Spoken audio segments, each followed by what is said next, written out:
And I will bless him for just that, what he's done for me. Amen. Even the psalmist say it is good to give thanks. It is good to give thanks. I want to call your attention this morning to the book of Genesis, chapter 19, and I want to focus on verse number 17. And we will try not to bore you long. Amen. When you found it, say, I got it. Genesis chapter 19 and verse number 17. If you got it, say, I got it. If you're looking, say, I'm looking. All right. So we're there. Reading from a King James version of the Bible, here are the words that we find. And it came to pass, when they had brought them forth abroad, that he said, escape for thy life, look not behind thee, neither stay thou in all the plain. Escape to the mountain, lest thou be consumed. From that scripture, we would like to speak from the subject today. Don't let your past prevent your present. Don't let your past prevent your present. I want us to understand the context in which we are speaking this morning or this afternoon is an encouragement for us to know that our past experiences are just that, our past experiences. Even though we have had some times in our lives that have been very difficult, very strenuous, there's been some times it's been ugly, we have to testify today that we survived it. We survived it. And what is the tendency for most of us is that we often will live in our past experiences. We will make those things that have happened to us qualitative to what is going on in our lives. I'm first to admit that your past does have something to do with your present. It has helped you to develop and become the person that you are. But we have to be very decisive about how we let those things impact us and drive us forward. What I mean by that is we cannot live today and yesterday. I wake up every morning saying to myself, here is a new day. Now, are there things that crossed my mind that did not go well yesterday? Yes.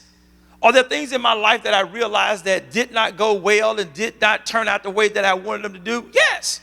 But I cannot move forward in the day being sad about what didn't work yesterday. Because the reality of it and the truth of it is this, that God has given me a new day. It is in my hands what I'm going to do with that day. Either I'm going to live in regret, or I'm going to live in the opportunity that God has given me in this day. Now, there are a lot of things that have happened in our lives that we cannot go back and unfold. We have to live with that. I'm one of the persons to tell you the truth that there's some things that I think about in my life, it makes me grunt. But I realize that there's nothing I can do no matter how ugly it was.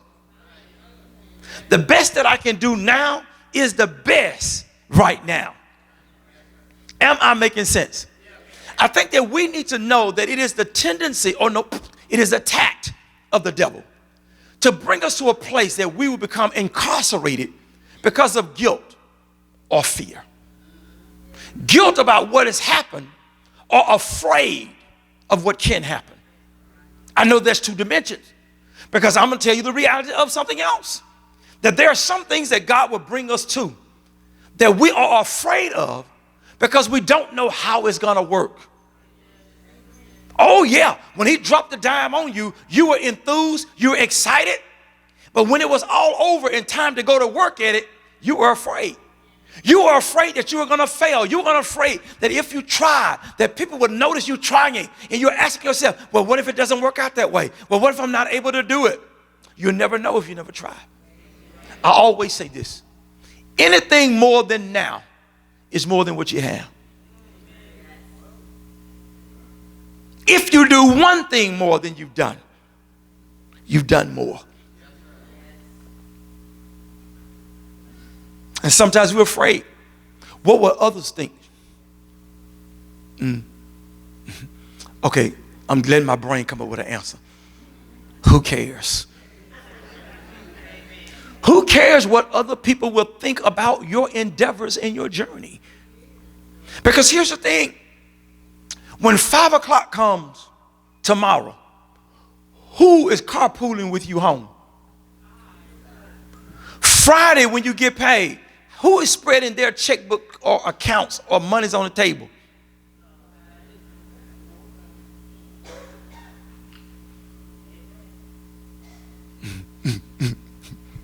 I just want to settle there for a second.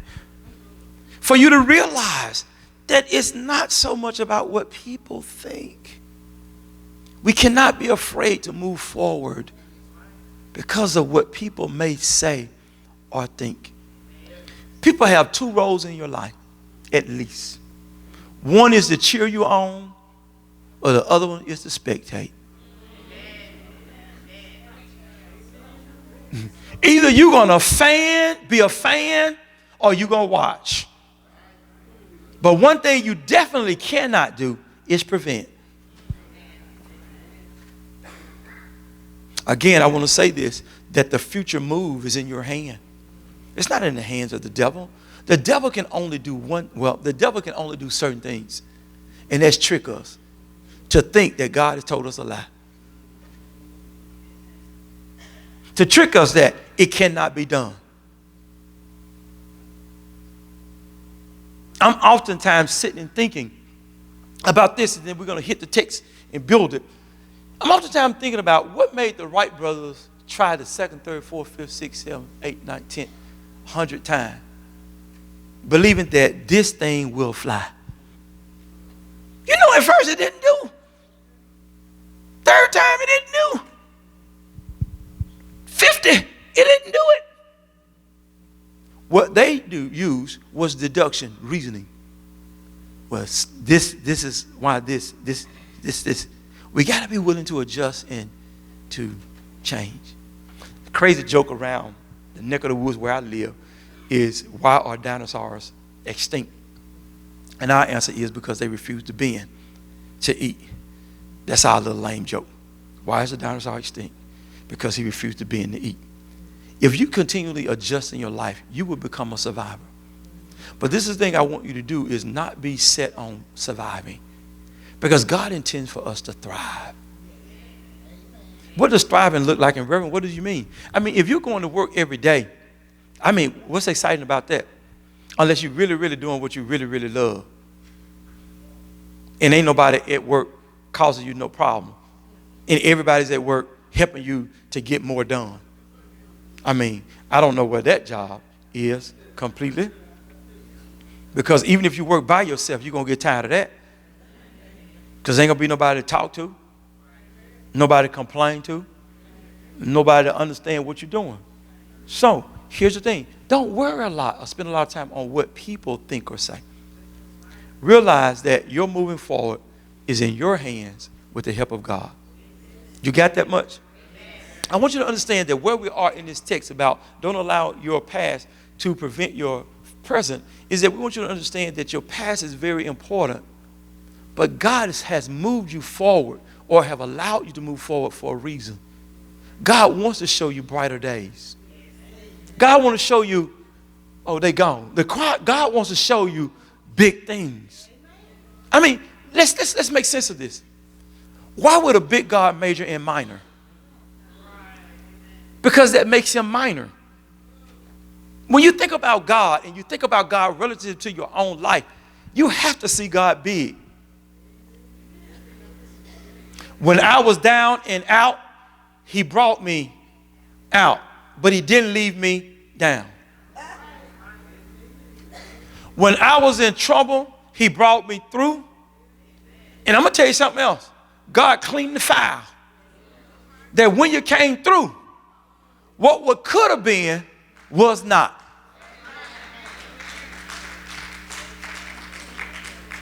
Some people have walked into your life, you don't know why they're there, but they're a good contact to have. That God expands us and make us bigger. And that's why we have to move away from this small, mitigated mentality. Am I making sense? Here it is that Lot and his wife is living in a city for the first time apart from Abraham. And Lot has been traveling with Abraham, experiencing God's blessing through Abraham. Whatever God did for Abraham, Lot was able to see it. Lot was able to say, yay, God. And it was able to just be proud for Abraham. Then one day it was said, hey, man, you go one way, I'm going another. You know, sometimes when people you travel with, you go a distance. And there comes a time when you take on a new venture of your life. There aren't many people in your life that is purposed to be connected to you always. You outgrew some high school friends. People in kindergarten. Some people in college. Because you grew, your crowd changed. Because you moved, your new group was exposed. Are you with me? So Lot has this opportunity to go where he wants to go. Abraham, I think it brings us to an identity to know this much. I believe in the favor of God. Move, Lot, wherever you want to go. Lot decided that he's going to go towards the town of Sodom and Gomorrah. He moves into the town of Sodom and Gomorrah and he becomes known. He's talking about how God has moved, how God has worked, the things that he's seen of God. But people are not buying into this God conversation. He lives in a pagan place. So much so that his daughter takes on pagan husbands. And the son, pagan wives.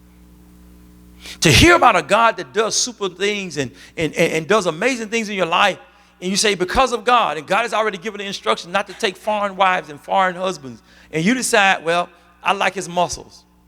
I like his car. I like his job. Forget that he hate God. He's just a fine brother. And ooh, when he talk, we dismiss that. Then you see this lady like, oh, God said, no. You say, why not? It's sort of like my son says to me sometimes, that my son has said to me, when I was talking to him about some things, he said, well, God knows my heart. God knows I ain't trying to fight against him. But the Bible says you don't do that. But God knows I ain't trying to fight against him. I'm going to do this. But God knows I ain't fighting against him. Son, how much does that make to know that you're going to be walking in disobedience and not be considered an enemy? His thing was, I want to do what I want to do. But God knows I don't want you to think I'm an enemy now, because you cut down enemies. All of us live there. Where we want things that we know we shouldn't have. But we want God to understand, I just want to, God. He said, no, I don't want to, God. No. Just one time. And God steps back and say, you pick. And when you pick, we pick thinking it's all right with God because he allowed it. Nope. He just let you do your permissive will. Am I making sense? So here we are in this town of Sodom and Gomorrah. Story starts this way. 2 angels come to town. Word in the street. 2 new guys in town. Lot tells them, hey, come and stay with me. They said, nope, we're going to hang out here in the streets. Lot said, man, these streets ain't nice. They're like, no, we're going to hang out here. We're going to be okay. Now I said, listen, these streets ain't friendly, man. Come to my house, be my guest. I'm going to put you up. I'm going to look after you. I'm going to be your host. Lot knows that this is a wicked city. Just like you know what your city is.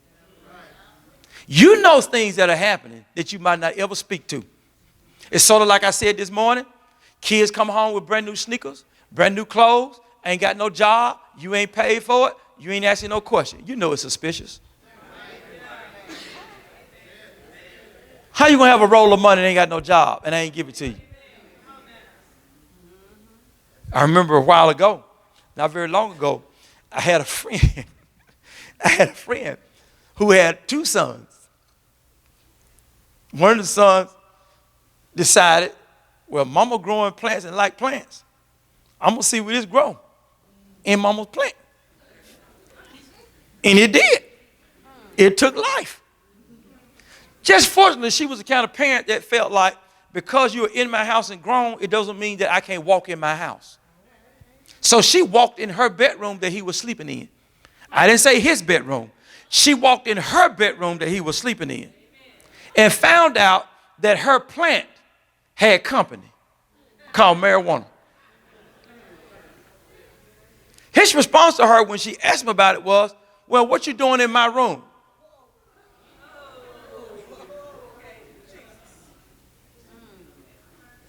And this is just a little.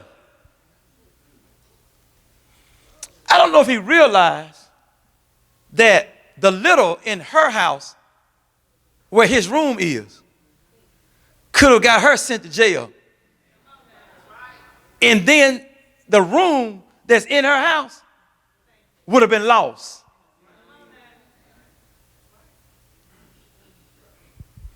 The crazy part about this also was that his mama had the kind of job that they arrest folk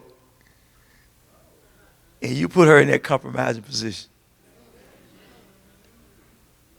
Now, if the popo growing weed, ain't that kind of like permission for everybody to grow weed? But here's the thing. That sounds kind of humorous, right? But think about our will and God's will. How we expect to continually experience the blessings of God, but we want to do things our particular way. Lot says, hey man, come stay. Lot says, Lot says, come stay with me. They do. All of these men start to come around Lot's house because they've heard Lot's house. I got to tell you, Lot, he must be talking about me. Around Lot's house, that listen, we want the men inside. Lot said, oh no, I got to protect these guys because they with me.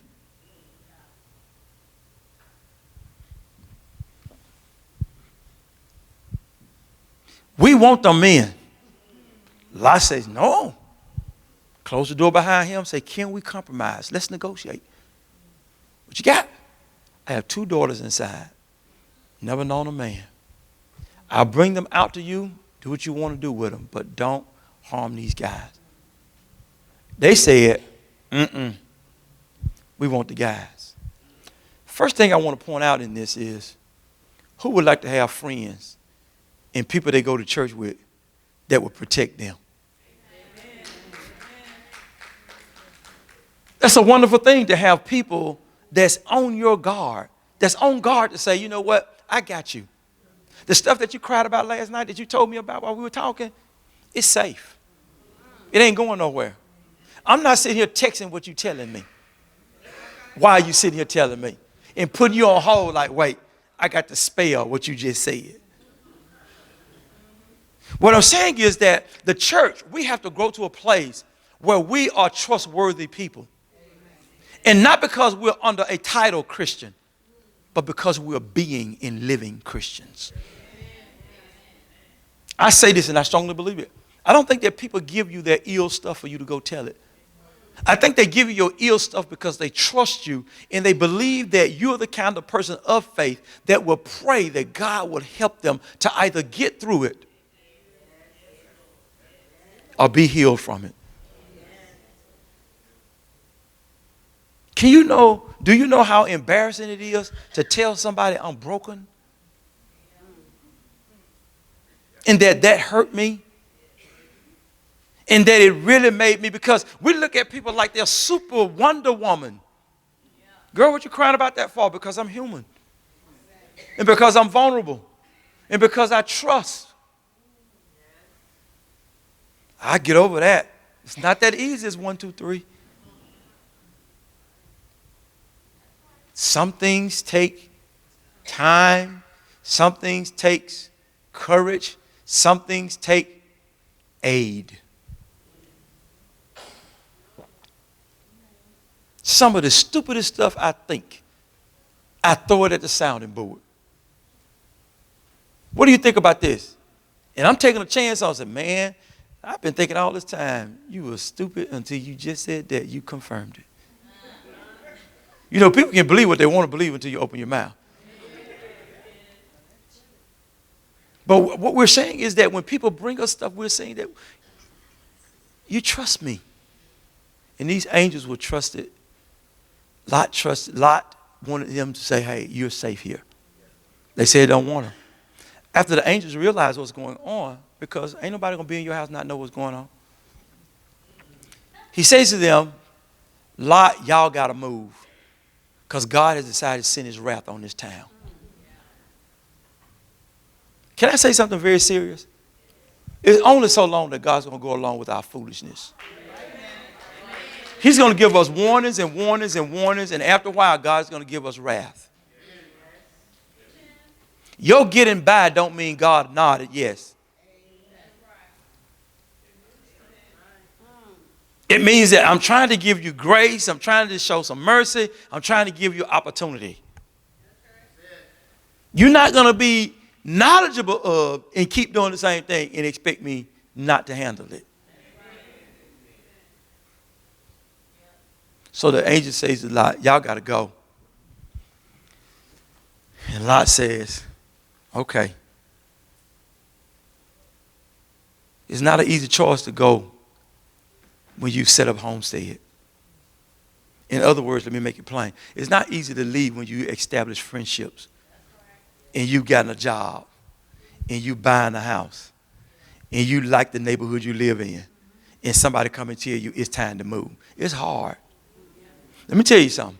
Even though in my life, Jan and I were living out south, Teakwood Drive, I knew the neighborhood. I knew the people.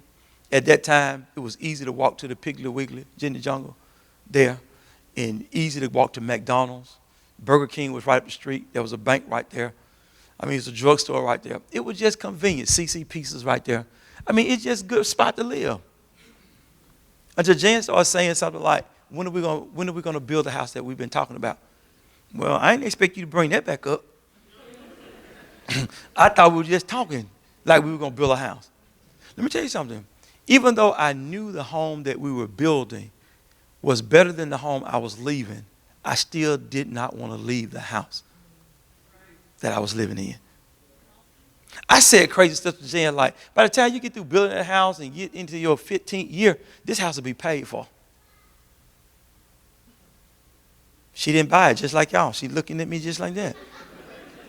Even though we're moving and she's saying that I want to move closer to my parents and so forth and so on, I'm like, yeah, we could do that. But, you know, if we drive 80 versus 60, we could get there quicker and still stay here.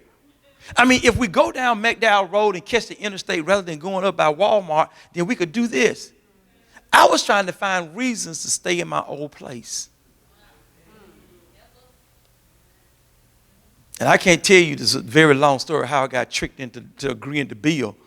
Because I realized that when we drove the last nail and we closed on the loan, that there was a conspiracy.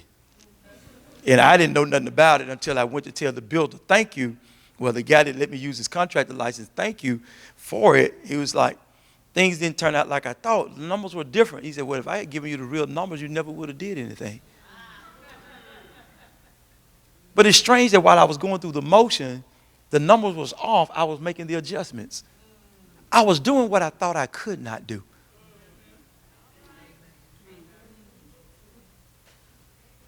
Because he had told me, man, this house is going to cost you $100,000 to build. I'd be like, dude, you crazy. I'm not getting ready to spend $100,000 on this house. But I kept on building, and the numbers changed. And I kept on building. Well, we got to do this. We got to do this and do this and do this. And it worked out. Am I making sense? Fast forwarding now. You got to stay with the story. He tells Lot them that y'all got to go. And Lot them says, okay, yeah, it's time to go. Y'all get y'all stuff. All right? Now, here's where I am at verse number 16.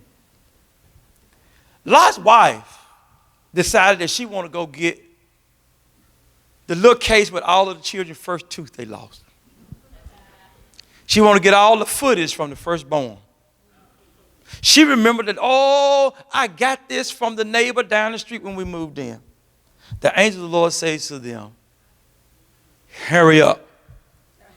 They were lingering, dragging their feet, is what the scripture says, until the angel took them by their hands and rushed them out of the city and set them on the outside. That brings us to verse number 17. Let me tell you something. I understand Lot's wife's dilemma, that there's a lot of sentimental things that's connected to our past. I just decided I'm not going to worry y'all longer.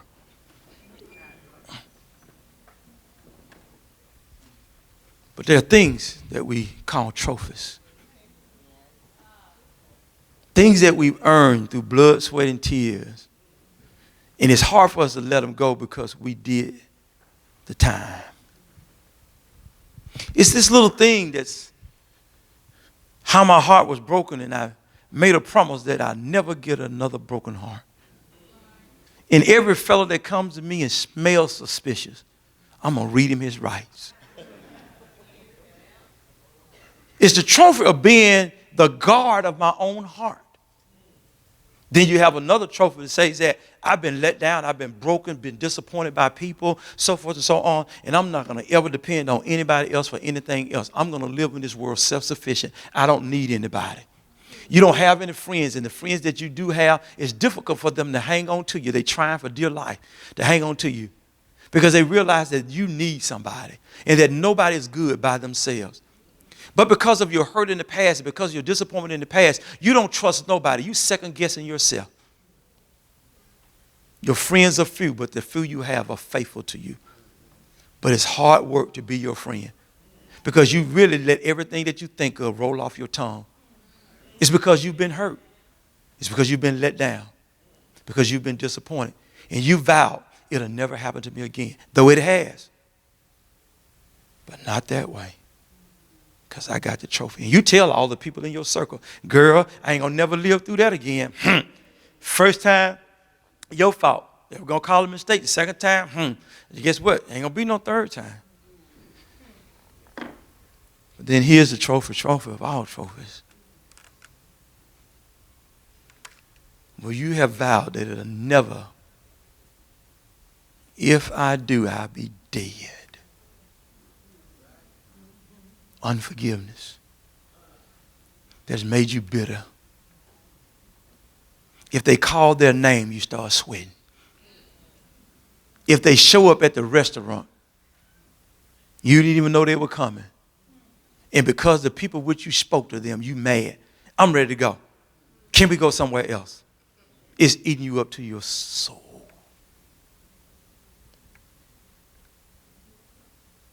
It's strange that those things of our past, that we've made them little trophies of victories when they're actually signs of being victims.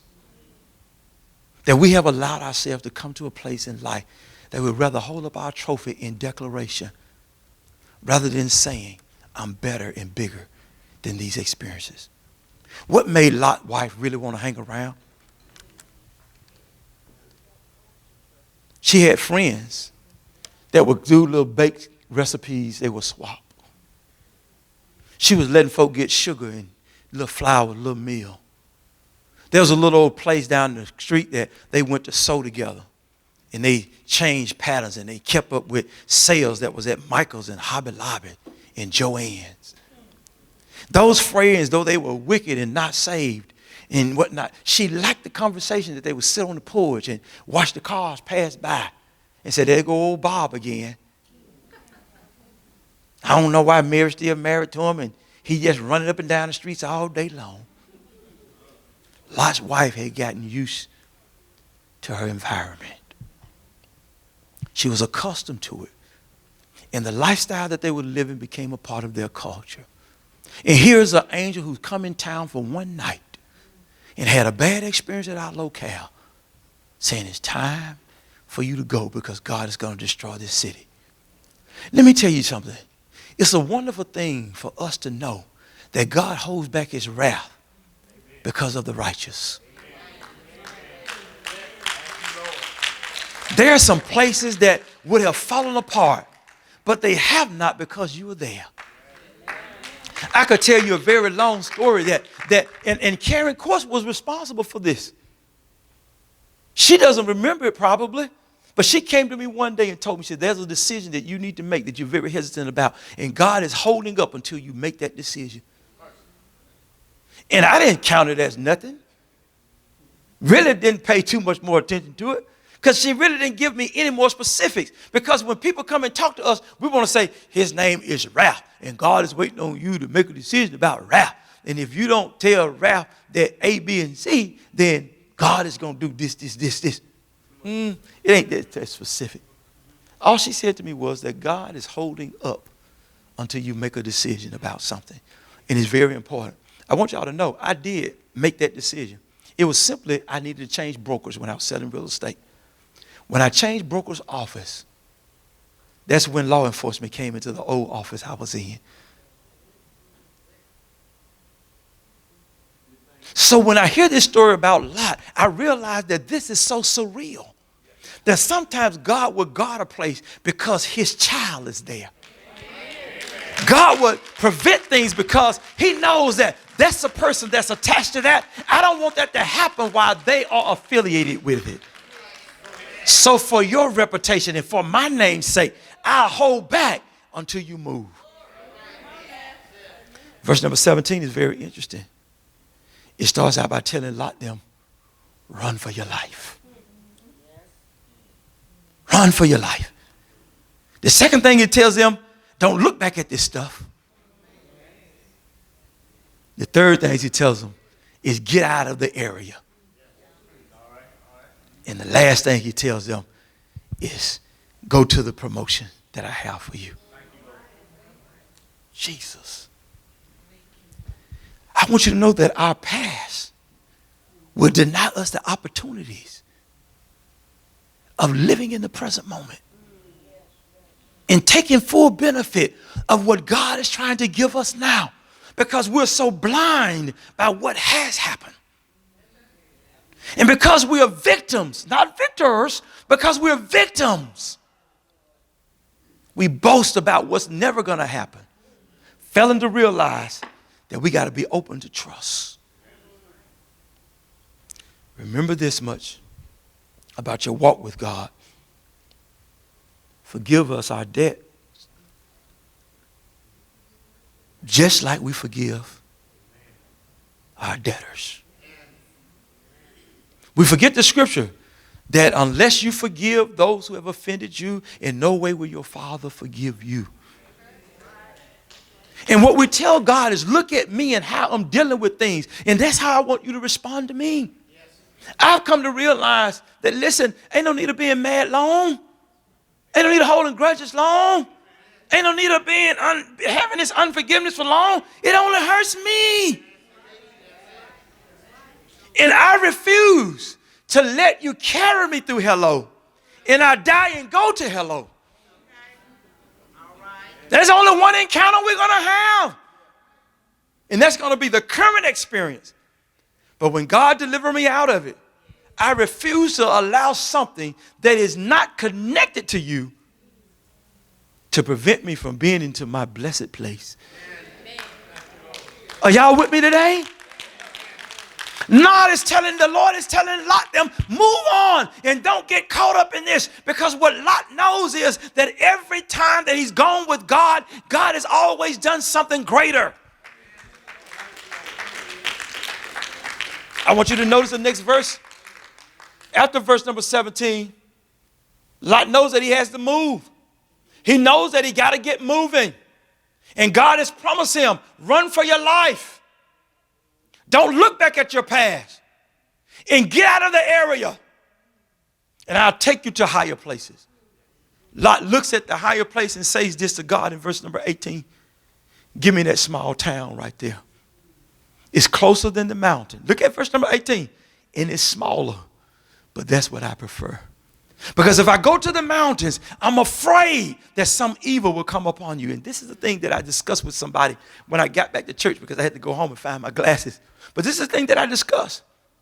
Name a place that God took you And he took you there for you to be hurt. Lot could not think of a place that he's experienced God, and God did anything less than bless him. When God shows us mountains, it's God's purpose of elevation. It's not to bring us to a place of difficulty, Kim. It's to tell us that this place is where your next promotion comes from. Will it require me to climb? Yes, but you can make it. God will not introduce you to something that is impossible. God only brings us to places that will give us provision, give us protection, and then it will reveal the promises that he's made for us. And Lot says to God, rather than that big mountain, give me that small city. Listen to what the angel says. It was on God's radar to destroy that. But if this is where your faith takes you, we'll work with it. Lot's wife looked back. 2 reasons. Because her heart was with the city. All of her trophies and treasures. She could not imagine loosening the cords. In order for us to be progressive, we got to cut cords. Our heart has to detach from some things. Let me tell you how that looks. Very easy. My grandbaby Xander moved to Georgia with her mama. Because she moved does not mean that I love her less. I still love her. But she's been detached physically from my location. You know what I've been thinking about the last couple of weeks? Like, when can me and the other 2 girls take a drive and go see Xander? Like, could we get up early one Saturday morning and, knock it out? Like, get up at 3 and be in Georgia around about 9 or so and visit. And then round about 3-ish or 6, we zoom on back to Jackson. It's doable. But that separation does not mean I don't love her. It means that she's moved on to other things. Well, the other thing was that, did she have a problem believing that God could do bigger than Sodom? Because remember, it's the first time that she's ever been with Lot alone. They've always been with Lot and Abraham. And Abraham called the shots. And they were blessed as a result of Abraham calling the shots. They went to Sodom and look at what Lot has done. We're in a wicked city. I mean, all kind of perversions are taking place. And then God is talking about taking us to something better. Lot, are you sure? So her disbelief brings her to a place that she does what the angels say don't do. Don't look back. And she looks back with her heart connected to the city. She looks back as though to say, God, can you do better than this?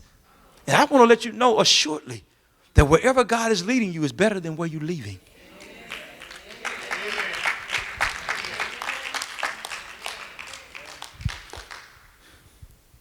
If you were ever at my house, and I'm going to be done, where I live now, it was not how it started.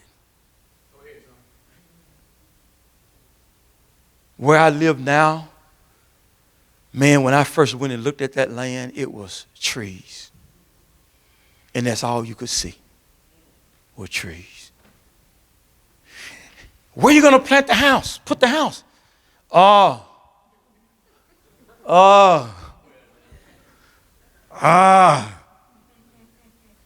don't know. I'm going to tell you something. Stay with me. Because where the house now sit was about 6 feet valley. There were terrains that ran through the land. When I said to the guy that came to move the trees, if you move the trees, I'll let you have them at no charge. And he said, I'll take the trees. It wasn't going to cost me anything to get the trees taken out. And when the trees were taken out, I took out nearly almost a quarter acre, or a half acre or so. I mean, 3/4 of an acre of trees. And when I looked at the trees being removed, it was only then I could say, that's the spot for the house. But it still had terrains, valleys. I could literally stand in a spot and have to look up to where the house is. So the guy that was doing all of the roughing says, what we're going to do is we're going to tear out those hills. We're going to bring the dirt down here. Man, looking at it initially, it didn't look like no house was going to sit there. Looked like I had made a poor choice on buying land. But the guy that worked the dozer said, we're going to bring all that dirt from up yonder. We're going to put it right here on this pad. I'm sure that was Lot's wife's problem. She couldn't see it. She couldn't see how leaving here and going somewhere that God has not appointed yet, that this will work for us. What I'm trying to tell you, church, is that we got to learn to trust him.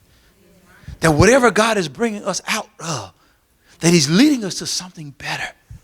And if we get caught in yesterday, we'll negate the promises that God is making for right now. It doesn't mean that God has lied. It means that we have not allowed him to deliver.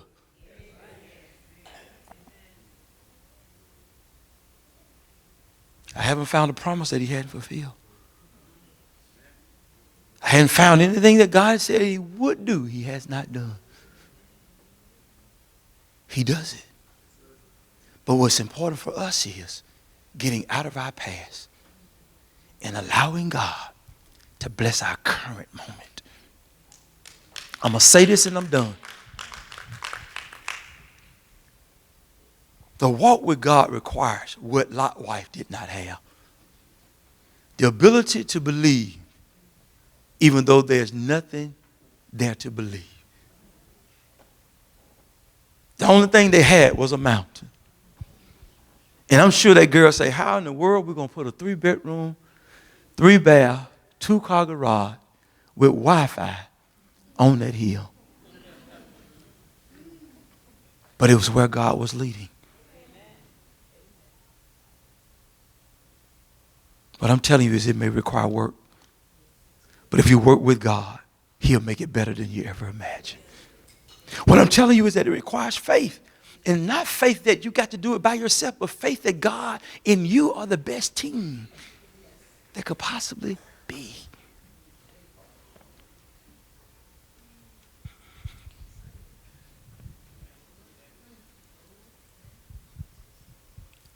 These trophies are faces and experiences that you have to dismantle to move forward. It's things that have happened when you were a child.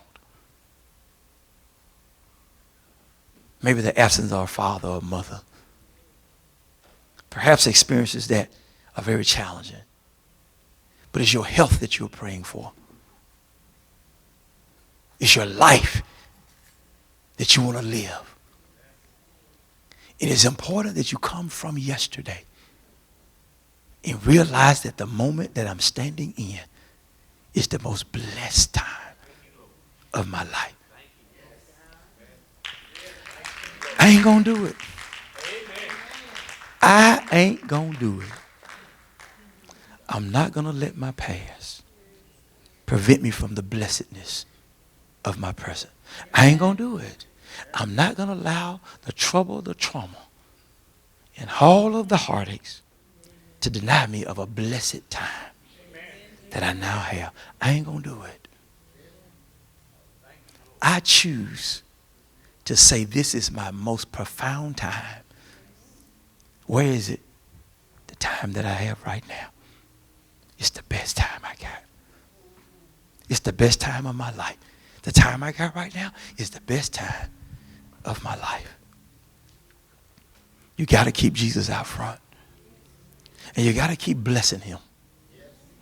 That what you've experienced didn't kill you. It didn't drive you crazy. It didn't make you quit. It's strange that every time you find a reason to quit, God gives you a reason to stay in there.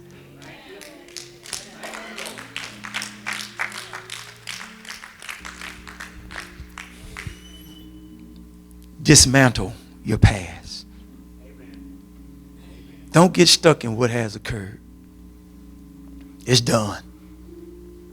And the best thing you can do now is make the best choices now and live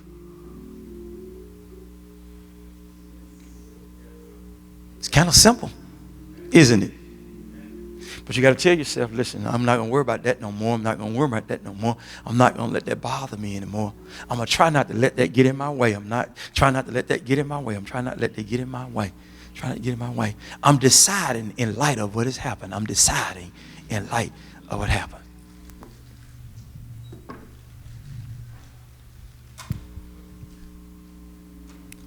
I have lived my last day of hiding because somebody walked in the room that did me wrong. I'm going to be free. I'm going to be free. If they can do me wrong and walk in the room and smile, I can smile too. I'm not changing restaurants because you showed up. I came here because I like this place too.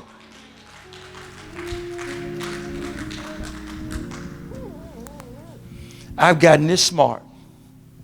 All my friends can't fit in the same room in the same setting. Because you don't like them don't mean that I should.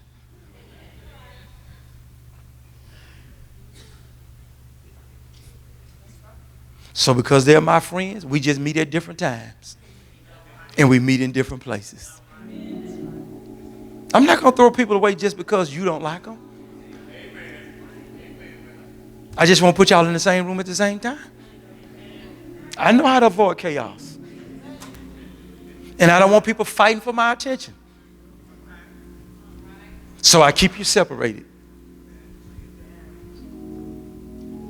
You got to be that smart. Because what happened to you didn't happen to me. It happened, but not to me. And we have to be bodacious enough to tell people, maybe you should think about letting that go. The current question that I was asked most recently, or most recent question that I was asked, do you think that people will change if given an opportunity? If given an opportunity and if held accountable, people can change. See, I can forgive you, but yet hold you accountable for the wrong. It doesn't mean I throw it back up in your face. It's for me to let you know that I'm trusting you again. Don't blow it.